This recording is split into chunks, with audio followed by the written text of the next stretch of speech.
ಎಲ್ಲರಿಗೂ ನಮಸ್ಕಾರ. ಎಪಿಸೋಡು ಔಷಧಿ ಉಪಯೋಗಿಸದೆ ಕೊಲೆಸ್ಟ್ರಾಲ್ನ ಕಡಿಮೆ ಮಾಡಬಹುದು, ಗುಣಪಡಿಸ್ಬೋದು. ಯಾವ ಔಷಧಿ ಉಪಯೋಗಿಸಿದ್ರೆ ಕೊಲೆಸ್ಟ್ರಾಲ್ ಕಲರ್ ಥೆರಪಿಯಿಂದ ಅದನ್ನು ಸಂಪೂರ್ಣವಾಗಿ ಅದಕ್ಕೆ ಎರಡು ಕಲರ್, ಒಂದು ಆರೆಂಜ್, ಒಂದು ಡಾರ್ಕ್ ಬ್ಲೂ.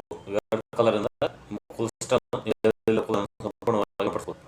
ಫಸ್ಟ್ ಏನು ಮಾಡ್ಬೇಕಂದ್ರೆ, ಯಾವುದೋ ಔಷಧಿ ಉಪಯೋಗಿಸೋದು ಈ ಬಣ್ಣ ಕಲರ್ ಅಂದರೆ ಅದನ್ನು ಕಡಿಮೆ ಮಾಡ್ಬೋದು. ಫಸ್ಟು ನಿಮ್ಮ ಎಡಗೈ ತೋರ್ಬಳು ಬುಡ, ನಿಮ್ಮ ಎಡಗೈಯ ಈ ತೋರ್ಬಳು ಬುಡಕ್ಕೆ ಆರೆಂಜ್ ಕಲರ್ ಹಾಕ್ಬೇಕು. ಇದು ಲಿವರ್ ಜಾಯಿಂಟ್. ಈ ಲಿವರ್ ಜಾಯಿಂಟಿಗೆ ಆರೆಂಜ್ ಹಾಕೋದ್ರಿಂದ ಅದು ಕೊಲೆಸ್ಟ್ರಾಲ್ ಎಲ್ಲ ಕರಗ್ತಾ ಬರುತ್ತೆ. ಇದು ಆರೆಂಜ್ ಹಾಕಬೇಕು. ಎಡಗೈ ತೋರ್ಬಳು ಬುಡ ಲಿವರ್ಗೆ ಆರೆಂಜ್ ಹಾಕೋದ್ರಿಂದ ಅಲ್ಲಿರೋ ಕೊಲೆಸ್ಟ್ರಾಲ್ ಎಲ್ಲ ಕರಗ್ತದೆ ಬರುತ್ತೆ. ಅದೇ ರೀತಿ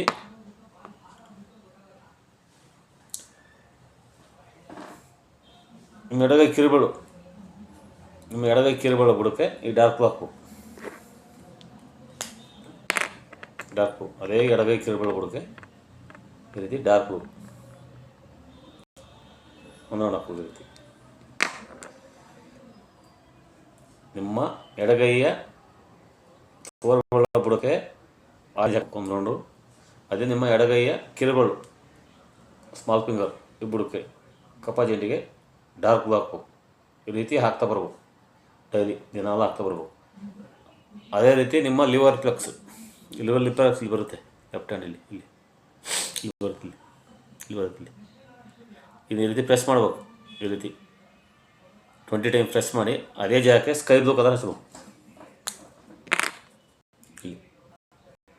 ಪ್ರೆಸ್ ಮಾಡಿ ಈ ಜಾಗಕ್ಕೆ ಸ್ಕೈ ಬ್ಲೂ ಹಾಕಿದ್ರೆ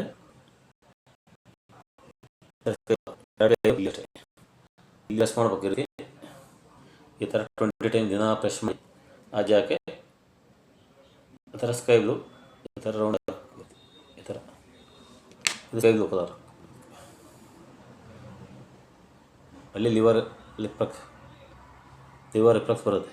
ಇಲ್ಲಿ 20 ಟೈಮ್ ಪ್ರೆಸ್ ಮಾಡ್ಬೇಕು, ಅಲ್ಲಿ ಸ್ಕೈ ಬ್ಲೂ ಹಾಕ್ಬೇಕು. ಫಸ್ಟು ಎಡಗೈ ತೋರ್ಬಳು ಫಸ್ಟ್ ಜಾಯಿಂಟಿಗೆ, ಎಡಗೈ ತೋರ್ಬಳ ಈ ಬುಡಕ್ಕೆ ಆರೆಂಜ್ ಹಾಕ್ಬೇಕು. ಇದು ಲಿವರ್ ಜಾಯಿಂಟ್. ಅದೇ ರೀತಿ ನಿಮ್ಮ ಎಡಗೈ ಕಿರುಬೆರಳು ಬುಡಕ್ಕೆ ಡಾರ್ಕ್ ಬ್ಲೂ ಹಾಕ್ಬೇಕು. ಅದೇ ನಿಮ್ಮ ಲಿವರ್ ರಿಫ್ಲೆಕ್ಸ್ನ ಎಡಗೈ ಲಿವರ್ ರಿಫ್ಲೆಕ್ಸ್ಗೆ 20 ಟೈಮ್ ಪ್ರೆಸ್ ಮಾಡಬೇಕು, ಅಲ್ಲಿ ಸ್ಕೈ ಬ್ಲೂ ಹಾಕ್ಬೇಕು. ಈ ರೀತಿ ಹಾಕ್ತಾ ಬಂದರೆ ಕೊಲೆಸ್ಟ್ರಾಲ್ ಸಂಪೂರ್ಣವಾಗಿ ಗುಣ ಆಗ್ತಾ ಬರುತ್ತೆ.